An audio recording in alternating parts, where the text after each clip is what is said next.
The house smelled like time itself had settled into the walls. Dust, old wood, something faintly sweet-like. Dried flowers left too long in a vase. Daniel Mercer stood in the living room of his newest project, a 1940s, craftsman on the edge of town, and felt that familiar weight in his chest. The weight that came with empty spaces and second chances. His son, Ethan, was already upstairs, footsteps echoing through the bare rooms. 9 years old and still, too quiet for a kid his age. Daniel knew why. Kids got quiet when they learned that people could disappear, when they learned that forever was just another word adults used before they changed their minds. Dad! Ethan's voice cut through the silence. Come look at this. Daniel climbed the narrow staircase, each step creaking under his weight. He found Ethan in what must have been a bedroom, kneeling on the floor where someone had pried up a section of the old hardwood. The wood was darker there, aged differently, like a scar. I was checking if the boards were solid, Ethan said, his small hands gripping the edge of the opening. And I found this. He pulled out a rectangular tin, about the size of a shoebox, covered in rust and dust. There was a small padlock on the front, old-fashioned, the kind you'd find in an antique store. Daniel took the tin, feeling the weight of it. Something shifted inside. Well, he said, sitting cross-legged on the floor beside his son. That's interesting. This was their third house. The first one, right after the divorce, had been a disaster. Daniel had thrown himself into the work, thinking he could hammer and sand away the hurt. But houses didn't work like that. They just reflected back what you brought to them. That first house sold, but Daniel barely remembered finishing it. He'd been running on coffee and anger, and Ethan had spent most of that summer at his grandmother's. The second house was better, smaller, a cottage with an overgrown garden that Ethan had helped clear. They'd planted tomatoes that actually grew. Daniel had started sleeping through the night again, started remembering that he wasn't just fixing houses. He was building a life, a different one than he'd planned, but a life nonetheless. This house, though, this one felt different from the moment he'd walked through the door 3 days ago. The realtor had apologized for the state of it. Estate sale, she'd explained. Previous owner passed away last year. No family. Everything had to be cleared out. But honestly, there wasn't much. He lived pretty, simply. Daniel had bought it for less than it was worth, even in disrepair. The bones were good. Solid foundation, original craftsman details still intact. The kind of house that deserved to be loved again. Can we open it? Ethan asked, leaning closer to examine the lock. I don't have a key, Daniel said. Then he smiled. But I have a toolbox. 20 minutes later, after careful work with thin screwdriver and more patience than Daniel usually possessed, the lock gave way with a soft click. Ethan's eyes went wide. You ready? Daniel asked. Ethan nodded. Daniel lifted the lid. Inside there were papers. Lots of them, yellowed with age, some typed, some handwritten in careful, slanted script. Photographs, too, black and white mostly, some color ones from the 70s or 80s, based on the faded quality. And beneath it all, a small leather journal, worn soft at the edges. Daniel picked up one of the photographs. It showed a young man, maybe 30, standing in front of this very house. The house looked newer, the paint fresh, the garden neat. The man was smiling, but there was something tentative about it, like he wasn't used to smiling for cameras. Is that the guy who lived here? Ethan asked. I think so, Daniel said. He flipped the photo over. On the back, in that same careful handwriting, my first house, August 1968. A new start. There were more photos. The man at different ages. Sometimes alone, sometimes with other people, though never the same people. Work colleagues, maybe neighbors. In none of the photos did he look fully comfortable, but he was always trying. You could see it in the way he positioned himself, slightly, apart from groups, the way his smile never quite reached his eyes. Ethan pulled out a small stack of letters, tied together with a faded blue ribbon. What are these? Daniel carefully untied the ribbon and unfolded the first letter. The paper was thin, the kind used for airmail. The postmark was from 1972, from somewhere in California. He began to read aloud. Dear Mr. Fletcher, I'm writing to thank you for the time you gave me last summer. I know I was an easy kid to have around. I was angry about the foster placement, angry about everything really, but you never gave up on me. You taught me how to fix that bike, how to patch drywall, how to cook something other than frozen dinners. You taught me that I could make things better with my own hands. I'm doing okay now. Got a job at a garage. Saved up enough for my own place. Small, but it's mine. I still use those tools you gave me. Every time I fix something, I think about what you told me. Everything broken can be mended, including us. Thank you for showing me that. Johnny Daniel's throat tightened. He looked at Ethan, who was watching with those serious eyes that had seen too much for 9 years. He helped kids? Ethan asked softly. Daniel nodded and reached for another letter. This one was from 1979, from a girl named Sarah. She thanked Mr. Fletcher for letting her stay when she had nowhere else to go, for teaching her that trust was still possible, for showing her what kindness looked like without conditions. There were dozens of letters, from teenagers, from young adults, even from some who'd written decades, later with families of their own. Each one told a similar story. A foster kid placed with Mr. Fletcher, a few months or a year in this house, and a life changed by someone who'd simply shown up day after day and been steady. He was a foster parent, Daniel said, his voice thick. Ethan picked up the journal and opened it carefully. The first entry was dated 1967. I don't know if I'll be any good at this. The social worker says I have the space, that I meet the requirements. But having space and knowing what to do with broken hearts are different things. I know something about broken hearts. Mine's been in pieces since the accident, since I lost Marie and the baby before I even got to meet her. Maybe that's why I said yes, because I know what it feels like when everything you plan vanishes, when the future you imagine just evaporates and you're left standing in the wreckage, wondering what. The point of going on is, these kids know that feeling too. Maybe I can't fix it, but maybe we can figure out how to keep going. Together. Daniel stopped reading. He could feel Ethan watching him, and he knew his son understood, because Ethan knew what it felt like when a family broke apart, when a mom you loved decided she needed to find herself somewhere that didn't include her husband and son, when your whole world got packed into boxes and moving trucks. Dad, Ethan said quietly, why didn't anyone know about all the kids he helped? Daniel looked around the empty room, thinking about the realtor's words. No family. How wrong that was. How completely wrong. I don't know, Daniel said. Maybe he didn't think it was something to brag about. Maybe he was just doing what he thought was right. They spent the next hour going through the tin. There were newspaper clippings about some of the kids who'd stayed with Mr. Fletcher, a young woman who'd become a teacher, a man who'd started a nonprofit for homeless youth, a chef who'd opened a restaurant that hired kids aging out of foster care. None of the articles mentioned Mr. Fletcher by name, but there were thank you notes paper-clipped to each one. You were right, Mr. F. Everything broken can be mended. At the bottom of the tin, beneath all the letters and photographs, was a small envelope addressed to no one in particular. Just 2 words on the front. To whoever. Daniel opened it and pulled out a single piece of paper. The handwriting was shakier than in the earlier entries, written by an older hand. If you're reading this, I'm gone. That's okay.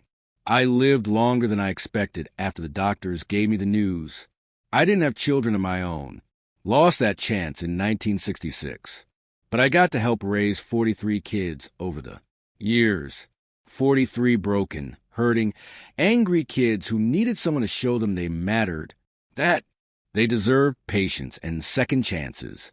I kept all their letters. Read them when I felt like I hadn't made a difference, when I wondered if I was. Enough. I want whoever finds this to know, you don't have to be perfect to help someone. You just have to show up. You just have to try.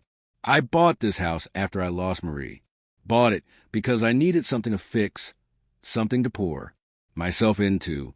Turned out, the house was fine. I was the one who needed fixing. Those kids fixed me as much as I helped them. So if you're here, fixing this old place up, I hope you find what you're looking for. I hope you find the same thing I did. Purpose, connection, the knowledge that our pain doesn't have to be the end of the story. It can be the beginning of something else, something good. Do something kind for someone today. That's all. Just one small thing. You'll be amazed how much it matters. All my best, William Fletcher. Daniel's hands were shaking as he finished reading. He looked at Ethan, and for the first time in 2 years, he saw something shift in his son's face. Not quite hope, not yet, but something softer than the wariness that had taken up residence there. He was alone when he died, Ethan said. But he wasn't really alone, was he? No, Daniel said. He wasn't alone at all. That evening, after they'd packed up for the day, Daniel and Ethan sat on the front porch steps watching. The sun set behind the overgrown trees in the yard. The tin sat between them, carefully closed. What are we going to do with it? Ethan asked.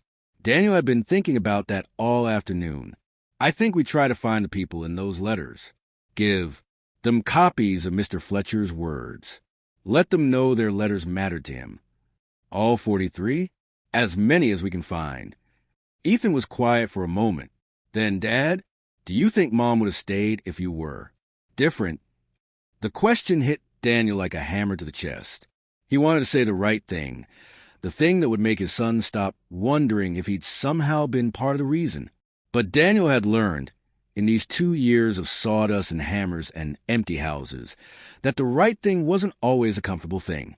No, Daniel said honestly, your mom needed to figure out who she was. That wasn't about you or me, not being enough. Sometimes people have to go on their own journey, even when it hurts the people they love. That doesn't make it right, but it makes it real. Do you still love her? Daniel considered this. I love who we were together. I love that she gave me you. But I don't love who she became toward the end, and I don't think she loved who I was either. Sometimes love isn't enough to keep people together. Sometimes people grow in different directions. Like trees, Ethan said. Yeah, like trees. They sat in silence, and Daniel thought about William Fletcher, about a man who'd lost everything and decided to spend the rest of his life making sure other broken people knew they could survive, that they could do more than survive. They could matter. Daniel had bought this house thinking it was just another project, another structure to renovate and sell, another step in building financial security for him and Ethan. But sitting here now with his son beside him and the weight of 43 stories and a tin between them, Daniel understood. This wasn't just a house. It was a message. Over the next 3 months, Daniel and Ethan renovated the house. But it wasn't like the other projects. This time, they worked differently, slower, more carefully. Daniel found himself thinking about William Fletcher as he repaired the original built-in bookshelves, refinished the hardwood floors, rebuilt the front porch that had welcomed all those foster kids. Ethan helped more than he had before. He was the one who suggested they keep some of Mr. Fletcher's original touches. The coat hooks by the door, worn smooth by decades of use. The window seat in the upstairs bedroom, where the wood was lighter in patches from sun and time. The old mailbox out front with Fletcher still faintly visible on the side. People should know he was here, Ethan said simply. Daniel agreed. They also started the search for the 43 kids, now adults, who'd stayed with Mr. Fletcher. It wasn't easy. Some names in the letters were only first names. Some had moved multiple times, changed their names, or simply vanished into the vastness of life. But Daniel was determined, and Ethan became his research partner. They found Johnny first. John Rodriguez, now 63, still living in California, still working with his hands, though now as a contractor who specialized in renovating homes for low-income families. When Daniel called him, Johnny was quiet for a long time after Daniel explained why he was calling. I went to the funeral, Johnny finally said, his voice rough. "Last year, saw it in the paper. There were only 5 of us there. 5 out of 43. Most people never knew him. He didn't advertise what he did." "Why not?" Daniel asked. "Because he said it wasn't about recognition. It was about the kids, about giving them a safe place to land until they could fly on their own." Johnny paused. "He saved my life. I was headed down a bad road, and he just showed up every day. No matter how angry I was, no matter how hard I pushed, he just kept showing up. He left a note," Daniel said, "in the tin. It said our pain doesn't have to be the end of the story." "That sounds like Bill," Johnny said softly. "That sounds exactly like him." They found Sarah next. Sarah Jameson, now 58, a counselor who worked with foster kids in Seattle. She cried when Daniel read her the note. Mr. Fletcher had left. "I always wondered if I mattered to him," she said through tears. "If I was just another kid passing through, but he kept my letters. All these years, he kept them. One by one, they found 17 of the 43. Some had known about each other. Most hadn't, but every single one had the same story. A life changed by a quiet man in a craftsman house who decided that his loss didn't have to mean isolation, that his pain could become purpose. They were all invited to the open house Daniel held when the renovation was complete. It was a Saturday in late spring. Daniel had originally planned to list the house the traditional way, with a real estate agent and a simple showing. But as the project had unfolded, as he learned more about William Fletcher and connected with the people whose lives he'd touched, Daniel realized he couldn't just sell this house like it was any other property that 22 people showed up. 17 of the former foster kids, now adults ranging from their 50s to their 70s. 5 neighbors who'd known Mr. Fletcher and had their own stories about his quiet kindness. They walked through the house slowly, and Daniel watched as memories surfaced. Sarah touched the banister and remembered sliding down it as a teenager. Marcus, who'd stayed with Mr. Fletcher in the 80s, laughed when he saw the refinished kitchen and told a story about the time he'd accidentally set a pot holder on fire learning to cook. He didn't yell, Marcus said, shaking his head at the memory. Just calmly put out the fire and said, "Well, now you know to move them further from the stove." Everyone gathered in the living room, the same room where Daniel and Ethan had first found the tin.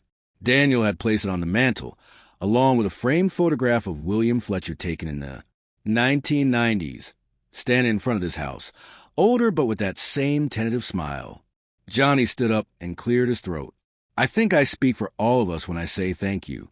Thank you for caring enough to find us.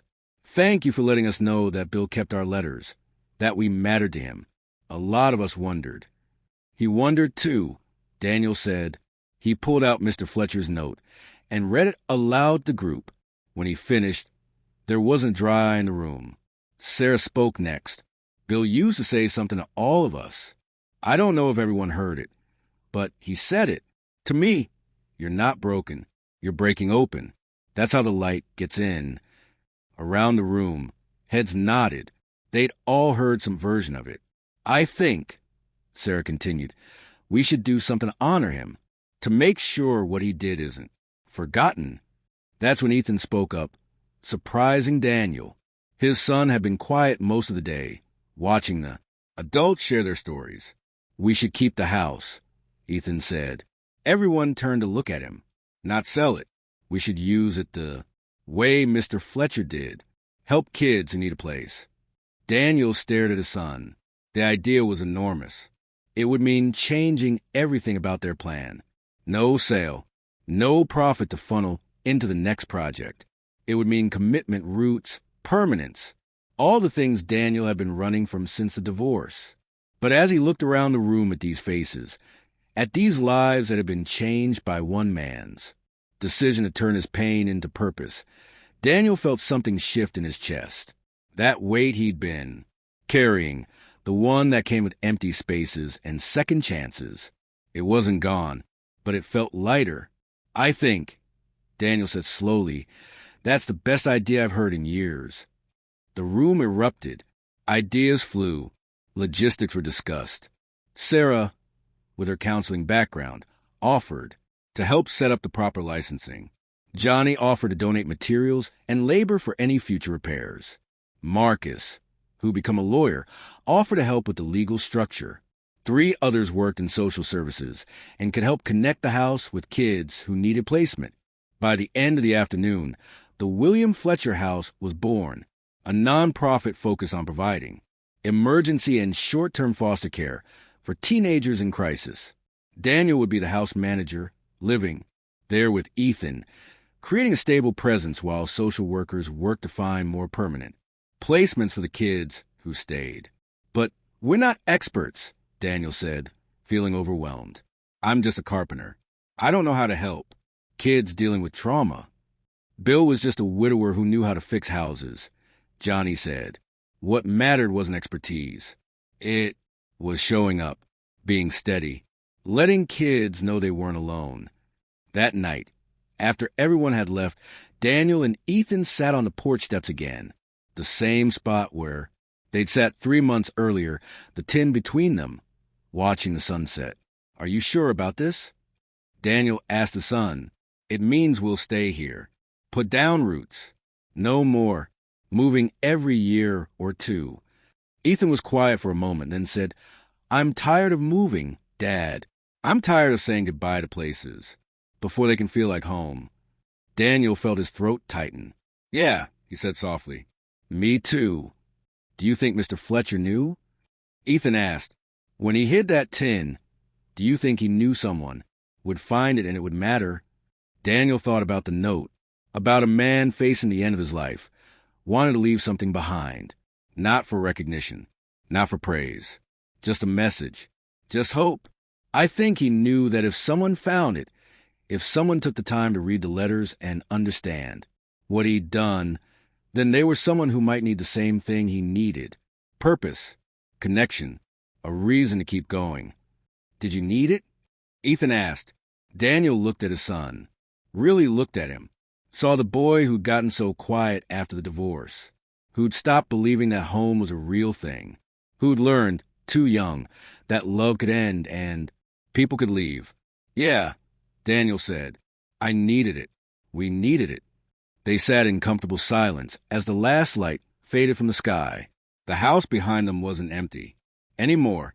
It was full of stories, full of ghosts, but the good kind, the kind that reminded you that pain wasn't the end, that loss could be transformed into something beautiful, that you could be broken and breaking open at the same time, and the light could still get in. The first foster placement arrived 3 weeks later. 16-year-old girl named Maya, angry at the world, carrying everything she owned in a garbage bag. She stood in the doorway, arms crossed, walls up, ready for rejection. Daniel recognized that look. He'd seen it in the old photographs of the kids who'd stayed with Mr. Fletcher. He'd seen it in his own mirror for 2 years. Hi, Maya, he said, not moving to hug her or invade her space. I'm Daniel. This is my son, Ethan. Your room's upstairs, second door on the right. Take your time getting settled. Dinner's at 6 if you're hungry. She stared at him suspiciously. That's it? No rules? No speech about being grateful? There are rules, Daniel said. We'll go over them later. But right now you just got here. You're probably tired and overwhelmed and wondering if this is another place that won't work out. So for right now, that's it. Your room. Dinner at 6. Something flickered in her eyes. Not trust. Not yet. But maybe the smallest possibility that this place might be different. That night, Maya didn't come down for dinner. Daniel made her a plate and left it outside her door. In the morning, it was gone. On the second day, she ate breakfast with them but didn't speak. On the third day, she asked what Daniel was working on in the garage. On the fourth day, Ethan showed her the tin. Daniel found them sitting on the floor of the living room, the letters spread out between them. Maya was reading one with tears streaming down her face. These kids, she said, looking up at Daniel. They were like me? They were exactly like you, Daniel said.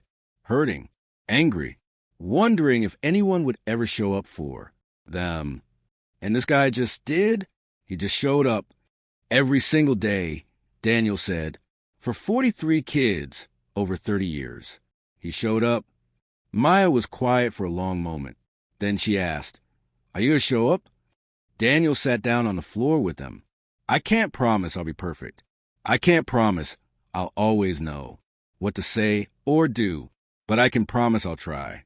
Every day, for as long as you need me to." "Why?" Maya asked, and Daniel heard the real question behind it. Why would you care about me? He thought about William Fletcher, about a man who'd lost everything and decided his pain didn't have to be the end, about 43 kids who'd learned that brokenness wasn't permanent, about his own journey from anger to this moment, sitting on the floor with his son and a 16-year-old girl who needed someone to care. "Because I was broken too," Daniel said honestly, "and I'm still figuring out how to put the pieces back together. But I learned something from the man who used to live here. I learned that we heal better together, that our pain can become purpose if we let it." Maya looked down the letters at the stories of lives changed by one person's steady presence. "Do you think it works?" she asked quietly. "The healing thing?" "I don't know," Daniel said, "but I think we owe it to ourselves to try." Maya stayed for 6 months. It wasn't smooth. There were arguments and slammed doors and nights when Daniel wondered if he was doing more harm than good. But there were also homework sessions at the kitchen table, and the first time Maya laughed at one of Ethan's jokes, and the morning she came down for breakfast and said, "Good morning," without being prompted. When her aunt finally got custody and Maya left for a more permanent home, she hugged Daniel at the door. "Thank you for showing up," she whispered. "Thank you for letting me," Daniel whispered back. Other kids came. Some stayed weeks, some months. Each one carried their own pain, their own story of loss and survival, and each one added to the house, left their mark, became part of the ongoing story of a place that refused to believe that broken was the same as finished. Daniel kept the tin on the mantel, kept adding to it. Photographs of the new kids, letters they wrote after they left, notes of gratitude, stories of lives slowly putting themselves back together. One afternoon, almost 2 years after they found the original tin, Daniel sat on the porch watching Ethan teach a 15-year-old boy named James how to hammer a nail straight. They were building a bench in the garden, and James was frustrated, swearing every time he bent a nail. "It's okay to mess up," Ethan said, sounding so much older than 11. "That's how you learn." Mr. Fletcher used to say that everything broken can be mended, including us, even bent nails. Daniel felt tears prick his eyes. His son, who'd been so quiet and hurting 2 years ago, was passing on the same message that saved them both. That night, Daniel added a new entry to the tin. Not a letter from a kid, but a note of his own.